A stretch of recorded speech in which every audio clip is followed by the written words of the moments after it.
tea time. It's only 8:40. Really? Can you believe the situation in No. which I've lost control? I'm starting to wonder how much longer before my head starts to roll. I can't believe it.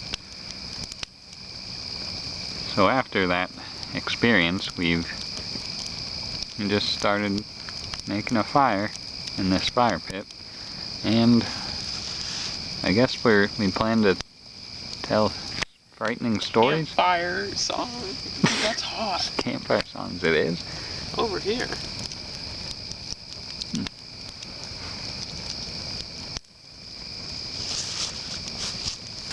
Tea time.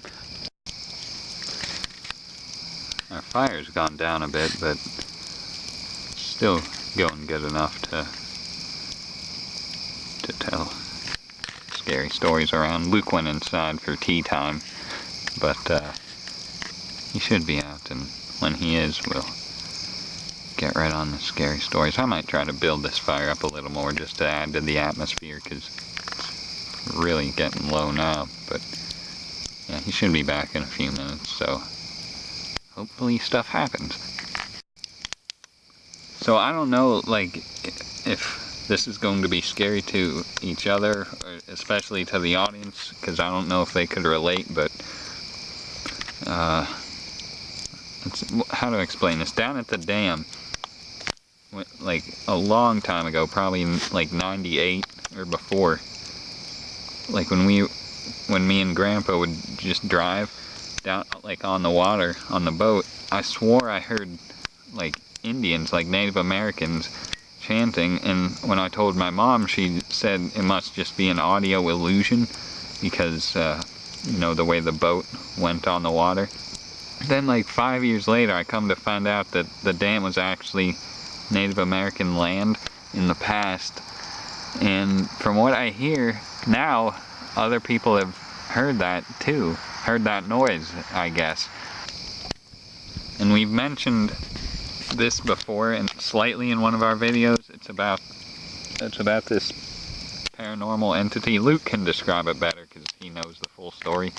A while ago, when me and you were walking in the woods, like probably like a mile down from my house, we heard that sound like a horse running through the woods, like that galloping, and yeah, it might have whinnied, and then we were like, wow, that sounded like a horse. yeah.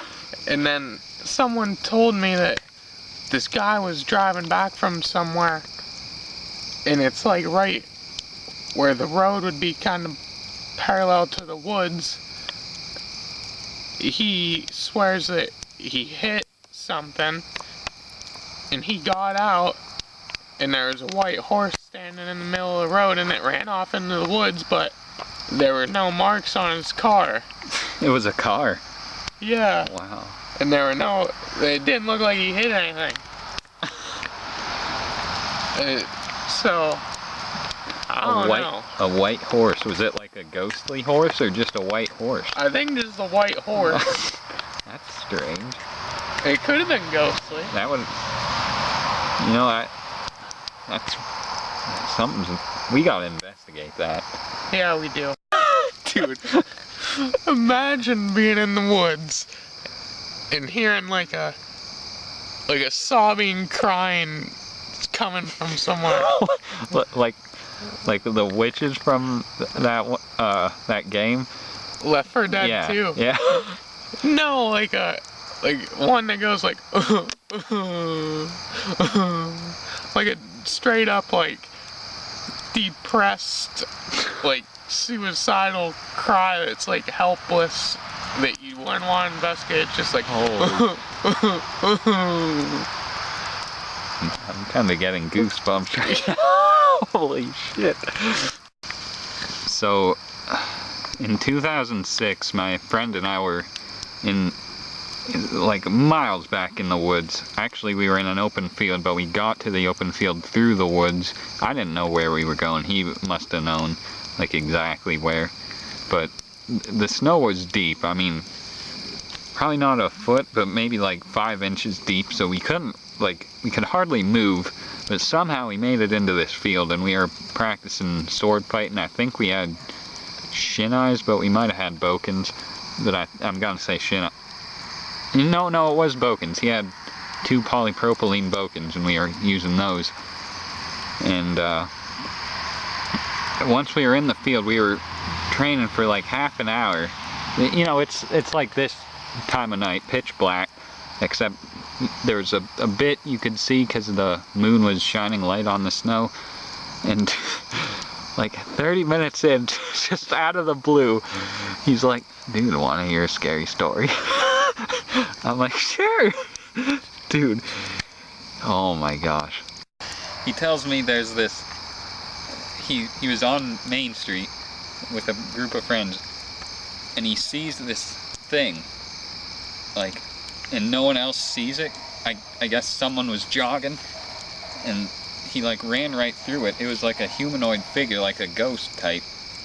It didn't have a face. Like it was, he could tell it was a woman, but it didn't have a face.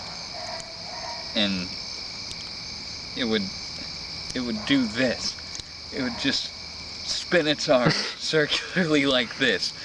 And I think he said he saw it again, like in seclusion, just by himself. And again, it had no face. It was just sitting there doing this. And dude, oh my gosh. At first I didn't really think anything of it, and we went back to training. But after like a minute, I couldn't even move. I was so terrified.